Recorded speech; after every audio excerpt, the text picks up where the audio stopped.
दोस्तों, बॉलीवुड में हमेशा से एक प्रथा बनी हुई कि अगर कोई भी हीरोइन फिल्मों में कामयाबी हासिल करने लगती है तो उसे दाऊद के साथ सोना ही पड़ता है। 1980 से लेकर आज तक दाऊद का पैसा बॉलीवुड की फिल्मों में लगता रहा है। इसी वजह से दाऊद जैसा बोलता है वैसा निर्माता और अभिनेत्री को करना पड़ता है। ऐसा ही कुछ हुआ माधुरी दीक्षित के साथ। आज हम बात कर रहे हैं 1980 से 1990 के दशक की, जब मुंबई में दाऊद यूथ के लिए फिल्मी हीरो से ज्यादा एक बड़ा रोल मॉडल हुआ करता था। हर जवान लड़का दाऊद की लाइफस्टाइल से इतना ज्यादा प्रभावित था कि हर कोई उसके जैसा बनना चाहता था और उसके जैसा दिखना चाहता था। दाऊद 1986 में ही मुंबई से दुबई भाग गया था और उसके बाद उसने वहीं से बैठे बैठे मुंबई पर राज किया।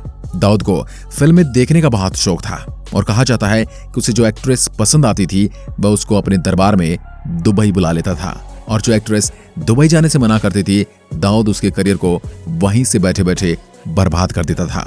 1990 के बाद का ये वो समय था जब एक तरफ तो श्रीदेवी का करियर ढलान पर जाने लगा था तो दूसरी तरफ माधुरी दीक्षित जो बॉलीवुड की नई सितारा बनी हुई थी।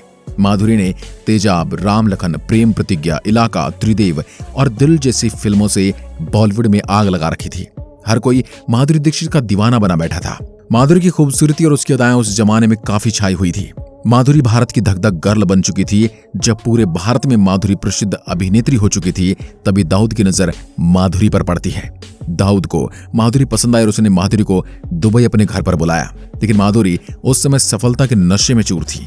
माधुरी ने दाऊद के पास दुबई जाने के लिए साफ साफ मना कर दिया। माधुरी को उस वक्त नहीं पता था कि दाऊद का बॉलीवुड के पीछे सबसे बड़ा हाथ है। माधुरी के मना करने की ये बात जब दाऊद को पता चली तो उसको ये बर्दाश्त नहीं हुआ कि एक नई नवेली एक्ट्रेस ने उसके ऑफर को ठुकरा दिया। दाऊद 1990 तक एक बहुत बड़ा नाम बन चुका था। वहीं बॉलीवुड में न सिर्फ एक्सटॉर्शन मनी लेने लगा था बल्कि अपने ड्रग्स के व्यापार को फैलाने के लिए भी इसने सबसे पहले बॉलीवुड को ही मोहरा बनाया हुआ था। दाऊद का अपना एक रुतबा था और उसे कोई भी ना नहीं कह सकता था। जिसने दाऊद को ना कहने की हिम्मत की या तो अपने करियर से हाथ धो बैठा या अपनी जान से। माधुरी के मना करने पर दाऊद ने सभी फिल्मों के निर्माताओं और डायरेक्टर्स को फोन करके अपनी फिल्मों में माधुरी को लेने से मना करवा दिया और कहा आगे से कोई भी माधुरी को अपनी फिल्म में काम देगा तो उसकी जिंदगी खत्म। इतना ही नहीं, माधुरी ने जिन फिल्मों को साइन कर रखा था उन फिल्मों से भी माधुरी को निकाला जाने लगा। ये देखकर माधुरी परेशान रहने लगी। माधुरी को जब इसका असली कारण पता चला तो उसने दाऊद को फोन करके उसकी हर बात मानने के लिए हाँ कर दी। उसे मजबूरी में दाऊद के घर में रखी पार्टी में जाना पड़ा और वहां दाऊद के साथ एक रात भी बिताई। कहा तो ये भी जाता है कि दाऊद अपने घर पर आने वाली हर बड़ी एक्ट्रेस के साथ में संबंध बनाता था और इसके लिए एक्ट्रेस को बहुत बड़ी रकम भी दी जाती थी।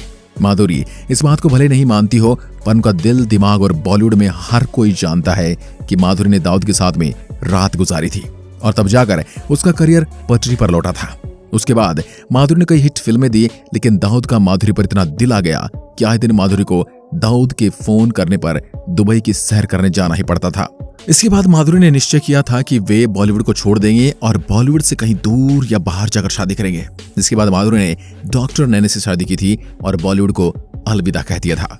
सिर्फ माधुरी ही नहीं बल्कि उस समय की हर अभिनेत्री को फिल्मों में सफलता पाने के लिए दाऊद के पास दुबई जाना ही पड़ता था। उस जमाने की कई एक्ट्रेस को यह करना पड़ता था, जिसमें से साल 1985 में राज कपूर की फिल्म राम तेरी गंगा मैली की मंदाकिनी, मशहूर अभिनेत्री मोनिका बेदी या चाहे बॉलीवुड की बोल्ड एक्ट्रेस के रूप में खुद को स्थापित कर चुकी मशहूर ममता कुलकर्णी ही क्यों ना हो, इन सभी का दाऊद के साथ हमेशा चक्कर रहा।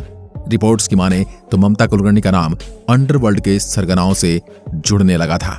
खबरें तो ये भी बताती कि आज भी बॉलीवुड फिल्मों में दाऊद का पैसा लग रहा है।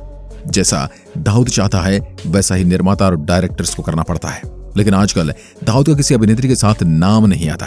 दुबई में रहकर भी बॉलीवुड को दाऊद पीछे से कंट्रोल कर रहा है। तो दोस्तों, ये थी माधुरी की दाऊद से जुड़ी वो कहानी जो बहुत ही कम लोगों को पता है। क्या आपको ये सब पता था? अपने विचार हमें कमेंट में लिखकर जरूर बताएं और बताइए क्या सच में बॉलीवुड को दाऊद कंट्रोल करता है या नहीं। धन्यवाद।